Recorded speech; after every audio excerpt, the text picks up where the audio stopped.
We're now in Chapter 6, which is Game Project Closure, Customer Support, and Release Notes. So, game developers must ensure that the game was smoothly running or stable and there's no bug. There's no bug into their game. If there is a bug, there's customer support who fix bugs, crashes, and solve players' issues. And after they solve all the problems, they will update or release a release note to inform that the player about the changes or updates or the fixes or problem they solve, and to sustain fun, relevance, trust, and loyalty to their player or users. So at the end of this topic or lesson, you are able to provide customer support, create game release notes, and lastly, the evaluate post-support importance. So, first, customer support. Bug fixes and patches. They're the one who fix bugs and patches the game to ensure there's no bugs and the game was okay and it is smoothly running. Also, to post launch update and new content. They're the one who post launch updates and update the player for the new contents. And robust QA or quality assurance to or make the game stable and meet the quality standard. And lastly, planning during the development for future update. They're the one who develop for future updates to ensure that the game is okay. So let's dive in deeper into the nuances of post-launch support. So slide 5 introduces 4 main topics. Shift from product to service model, ongoing updates and maintenance, and community engagement is critical. Lastly, monetization must balance fairness and revenue. So sa una, the shift from product to service model. Uh, games today, the the way we see and build games has changed. Mga dating single-player games, campaign, ganun. Instead of the old release and forget model, games are now treated as live services games, continuous services, where the developers keep supporting them with updates and new content. This means their life doesn't end at launch. So, economically, this ensures a steady stream of revenue through DLCs, microtransactions, and player loyalty. So, yun po.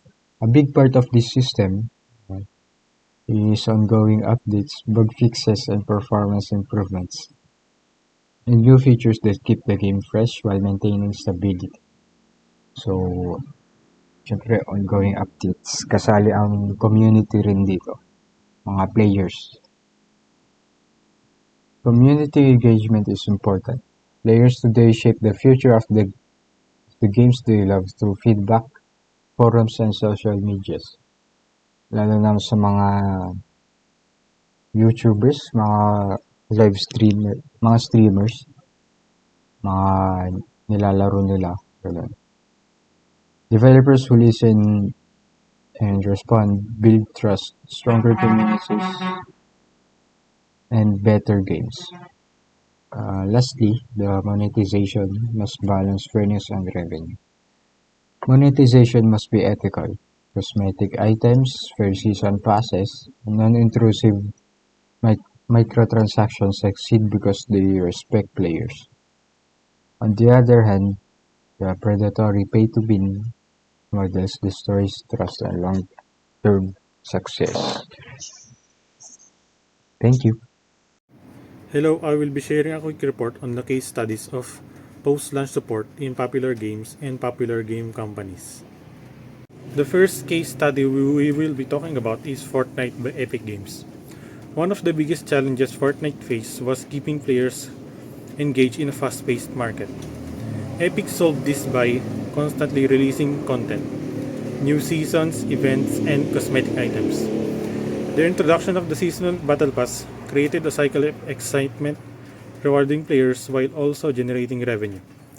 The key takeaway here is that frequent and meaningful updates can sustain player interest for years. Is Blizzard Entertainment's Overwatch. This game had to deal with constant balancing issues and maintaining fair gameplay. Blizzard actively listened to the community, adjusting character abilities and game balance based on player feedback. They also introduced seasonal events and limited time modes to keep things fresh. The takeaway here is that responsive player feedback builds trust and long-term satisfaction. And finally, League of Legends by Riot Games. League of Legends faced a challenge of toxic player behavior.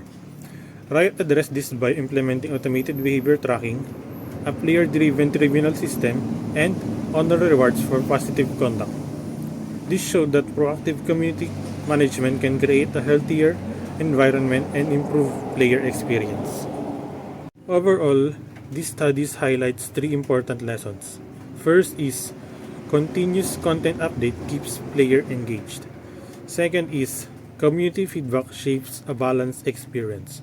And third, strong community management ensures a positive gaming environment. Good day everyone. Today I'll be sharing my report about outsourcing studios and why they are important in game development, lalo na sa station ng post-launch support.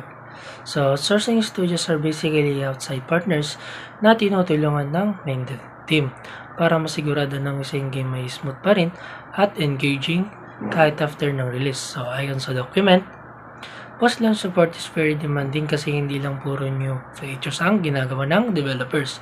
Kailangan din nila mag-fix ng bugs, mag-maintain ng servers, gumawa ng release notes, at mag-handle ng player supports. Kaya kung core team lahat ang gagawa, mas mabilis silang mauubos. So, dyan na pumapasok yung outsourcing. So, may tatlong main benefits ang outsourcing studios. Una, they provide expertise or maintenance, QA, and content. Ibig sabihin sila yung nag-handle ng technical issues, nagtetest ng quality, at minsan gumagawa pa ng extra content like new extra levels or assets. So, resulta nito mas less ang bugs at mas satisfied yung players. So, pangalawa, outsourcing helps devs to scale their development teams efficiently.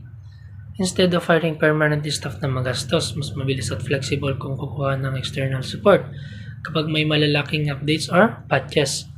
Pangatlo, outsourcing frees the core team for strategy dahil hawak na ng external studios ang maintenance at technical tasks. Nakaka-focus ang main team sa mas importanteng bagay like future projects, innovation, at long-term plans. So, in short, outsourcing studios are not just extra manpower.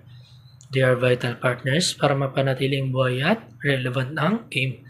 With their expertise and flexibility and efficiency, developers can keep their games fun, updated, at profitable long after launch.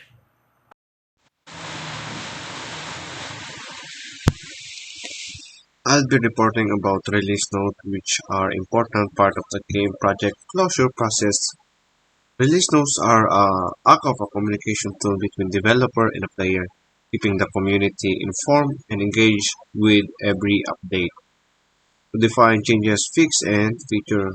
First, release notes are used to define changes and fix and feature. They clearly outline what that has been updated in the game, whether it is the resolution of bugs, performance, or improvement, or additional of new content that help player understand exactly what has been changes since the last versions.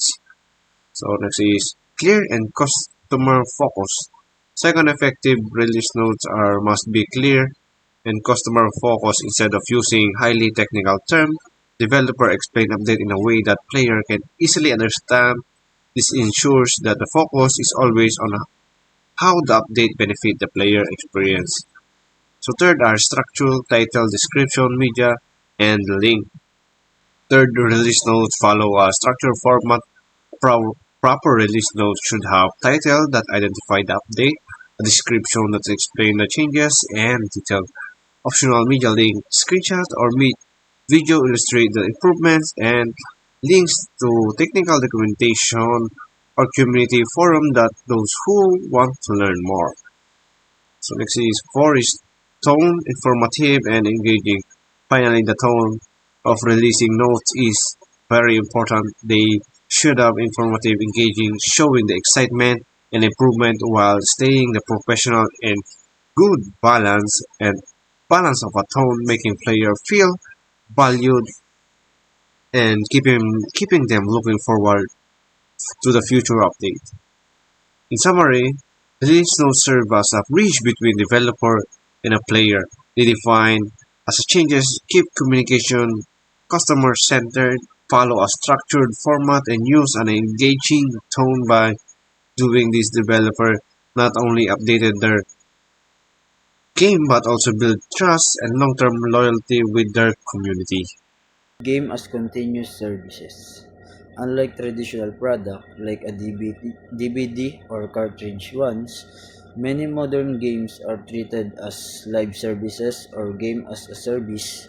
Example, the game doesn't end at launch, it continues to evolve. Next, developers release patches, updates, expansions, events, and new content over time. Ongoing updates and player feedback. Example, in games as continuous services, updates are not optional. They are the lifeline of game developers. Release patches, events, and new content to keep players engaged. Community engagement build trust. In continuous service games, community engagement through forums, events, social media, live streams, or in-game announcements is just as important as technical updates. Ethical monetization sustains loyalty. In continuous service games, monetization is ongoing battle passes, cosmetic skin, expansions, subscriptions. And ethical monetization means offering fair prices, avoiding pay to win mechanics, and respecting players' time and investment. These are the references we use as sources of ideas for our topic and report. We also use them to gather the articles and related literature for our documents. And that's our report. Thank you for listening.